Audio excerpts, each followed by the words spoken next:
नमस्कार, आप देख रहे हैं इस वक्त मेरा चैनल टॉप ऑफ टॉप। जैसा कि मैंने आपको प्रोमो में वादा किया था कि हम एक एपिसोड रोज लाएंगे, तो आज का एपिसोड है टीआरपी।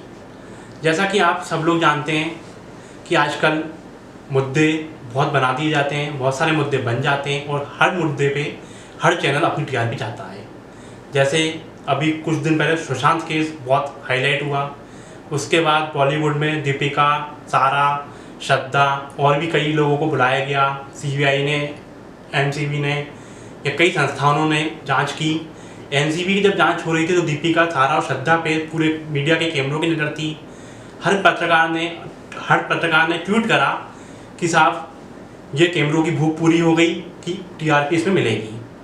उसके बाद केस आता है हाथरस का। हाथरस के बाद राजस्थान पहुँचते हैं, छत्तीसगढ़ में केस होते हैं, बिहार में होते हैं और हर जगह चैनल्स अपनी टीआरपी बढ़ाते हैं। अब ये टीआरपी है क्या? आप लोग सोच रहे होंगे टीआरपी क्या है। हर चैनल ने अपनी अपनी बातें आपके सामने रखी हैं, पर मैं आपको बता दूं कि टीआरपी क्या है और ये मुद्दा क्या हुआ था।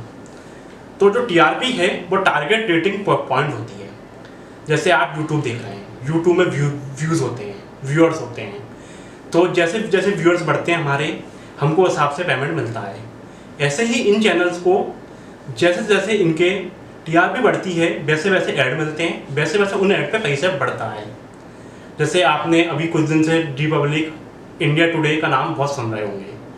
तो हुआ क्या कि इंडिया टुडे का एफआईआर दर्ज हुई, रिपब्लिक पे एफआईआर दर्ज हुई और तमाम सारे चैनल्स पे एफआईआर दर्ज हुई।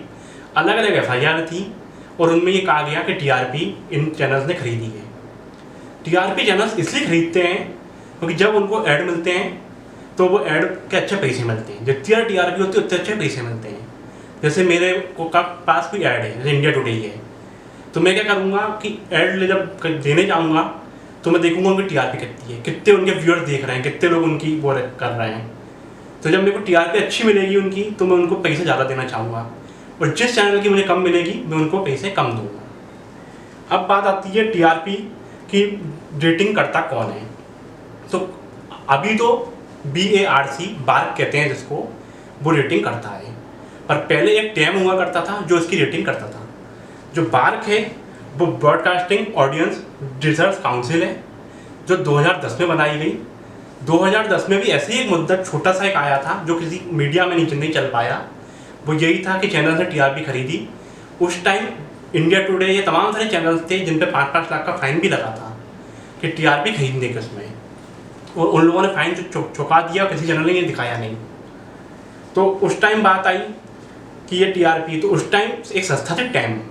तो गवर्नमेंट ने डिसीजन करा कि टैम को हटा के हमको ऐसी संस्था बना दी जाए कि जो इन पर अच्छे से मॉनिटरिंग कर सके।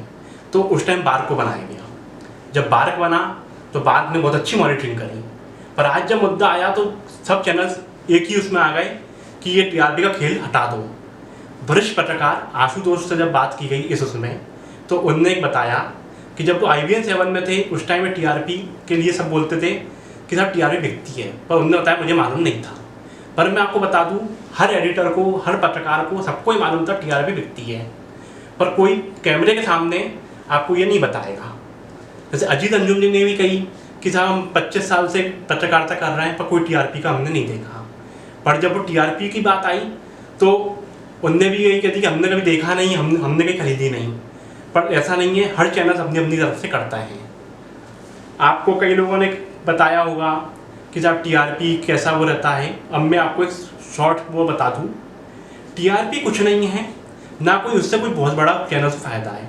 उससे चैनल को एक ही फ़ायदा होता है, उनको ऐड मिलते हैं, ऐड में पैसे अच्छे मिलते हैं, गवर्नमेंट के एड्स अच्छे मिलते हैं। इसलिए सभी चैनल्स चाहते हैं हमारी टीआरपी बढ़े। अभी कुछ दिन से टीआरपी का मुद्दा बहुत चला। अभी टीआरपी का मुद्दा बना कैसे, मैं आपको वो भी बता देता हूँ। हुआ क्या, 2-3 महीने से एक चैनल की टीआरपी बहुत अच्छी जा रही थी। तो जो विरोधी चैनल्स थे उनने कही यार कि टीआरपी इनकी अच्छी जा रही है, अपन इनकी जांच करवाते हैं। तो उन्होंने BARC को कंप्लेंट की। जब BARC को कंप्लेंट की गई तो BARC ने बताया कि हमारे पास कंप्लेंट आई, हमने जिन जिन चैनल पे हम लोगों को डाउट था हमने सबकी FIR अलग अलग जगह पुलिस में दर्ज कराई। तो जब दर्ज कराई गई तब जब देखा गया तो रिपब्लिक पे महाराष्ट्र पुलिस ने कार्रवाई करी। तो ऐसा टीआरपी का खेल चलता रहता है और वो तो सब चैनल अपनी तरफ से करते ही हैं। अब बात आती है कि देश में ऐसी कितने जगह टीआरपी मीटर्स लगे हैं। तो जैसा कि मुझे मालूम पड़ा मेरे सोर्सेस के द्वारा कि 48,000 मीटर्स देश भर में टीआरपी के लगे हैं। ये मीटर होते कैसे हैं? जैसे आपका सेटअप बॉक्स है, इसी टाइप का डिवाइस होता है जो आपके सेटअप बॉक्स में टीवी से कनेक्ट हो जाता है। उसमें आप जो चैनल देख रहे हैं उस चैनल का आपको दिख जाएगा कि इसकी टीआरपी इतनी जा रही है, इसकी इतनी जा रही है। और हर महीने एक आदमी आता है चेक करने, जो भी एजेंसी होती है। जैसे मुंबई में एक एजेंसी हंसा पकड़ी गई है और भी कई तमाम सारी एजेंसियाँ इस पर काम करती हैं। तो वो जाता है, जैसे बिजली के मीटर की रीडिंग होती है ऐसी उसकी रीडिंग ले ली जाती है, उसका डाटा बना लिया जाता है। वो डाटा सबमिट करता है हर गुरुवार को। वो डाटा वेबसाइट पर डालता है, बिल्कुल सुबह में 4-5 बजे में वो डाटा डाला जाता है। और पहले क्या होता था, ये शुक्रवार में डलता था। तो जैसा कि अजीत अंजुम जी या वरिष्ठ पत्रकारों ने बताया, शुक्रवार में डलता था डाटा। हम क्या करते थे, शुक्रवार सुबह से बैठ जाया करते थे और शाम तक ये देखते थे हमारे कौन कौन से प्रोग्राम पे टीआरपी कितनी हमको अच्छी मिली, जिससे हम उन प्रोग्राम्स को और अच्छे से बनाते थे। हर एडिटर अपनी तरफ से एफर्ट देता था कि जैसे टीआरपी बढ़े। कई संस्थानों में ये भी देखा गया कि जो लोग आते थे उनसे एक यही वादा होता था, सब आप टीआरपी लाओगे। जैसे आपने कुछ दिन पहले देखा कि पूर्ण प्रसून वाजपेयी जी ने आज तक छोड़ा, एबीपी ने भी जोड़े। उनसे यही डील थी एबीपी की कि आप टीआरपी लाओगे, पर वो टीआरपी नहीं ला पाए। उसके बाद वो सूर्य समाचार में भी गए, वहाँ भी उनके संग वही हुआ कि टीआरपी नहीं आ पाई। तो जैसे जैसे सरकार जिसकी होती है उस चैनल के, उस पत्रकार की टीआरपी बढ़ती है। जैसे जब कांग्रेस की सरकार थी तो कुछ कांग्रेस के धरा वाले जो चैनल थे उनकी टीआरपी अच्छी चलती थी।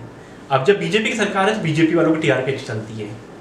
तो टीआरपी इसलिए चलती है इनकी अच्छी क्योंकि सबकी एक एजेंडा होता है, सब अपने एजेंडे पे काम करते हैं।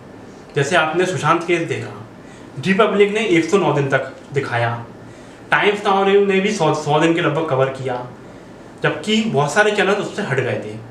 पर जब उन्होंने देखा कि टीआरपी बहुत बढ़ गई, मतलब हालत ये हो गई कि रिपब्लिक नंबर 1 पे आ गया, तो सबको एकदम वो लगी टीआरपी कैसे इसकी। तो जब एडिटर्स बैठे, एडिटोरियल मीटिंग हुई, तो मीटिंग में ये बात निकल के आई कि साहब जैसे वो टीआरपी बढ़ा रहे हैं वैसे अपन भी। तो ये भीड़ चाल थी सब चैनल्स की, और वो भीड़ चाल में सब शामिल हो गए। तमाम सारे चैनल से अपनी तरफ से टीआरपी बढ़ाने की बहुत कोशिश करी। आपने हाथरस में देखा, आपने राजस्थान के करौली में देखा, आपने अभी आज ही का एक नया उदाहरण आया बिहार से। बिहार में एक दलित महिला के संग रेप होता है, उसमें एबीपी न्यूज़ और तमाम सारे चैनल पहुंच जाते हैं, टीआरपी वहाँ होती है। तो वही होता है ये टीआरपी। तो अब आपको जिस भी मुद्दे पे, जिस भी उस पर मेरे से राय चाहिए, आप मुझे thetopamtop@gmail.com पे मेल करिए। मैं आपको उस मुद्दे पे आने वाले संडे में या उसके बाद वाले संडे में या कभी बीच में होगा तो आपको अवेलेबल कराऊंगा। Thank you for watching top on top. Please subscribe करिए, शेयर करिए और अपने दोस्तों को ज़रूर बताइए, ज़्यादा से ज़्यादा लोगों को बताइए, जिससे हम आपको और अच्छा बात बता पाएँ। Thank you, keep watching top on top.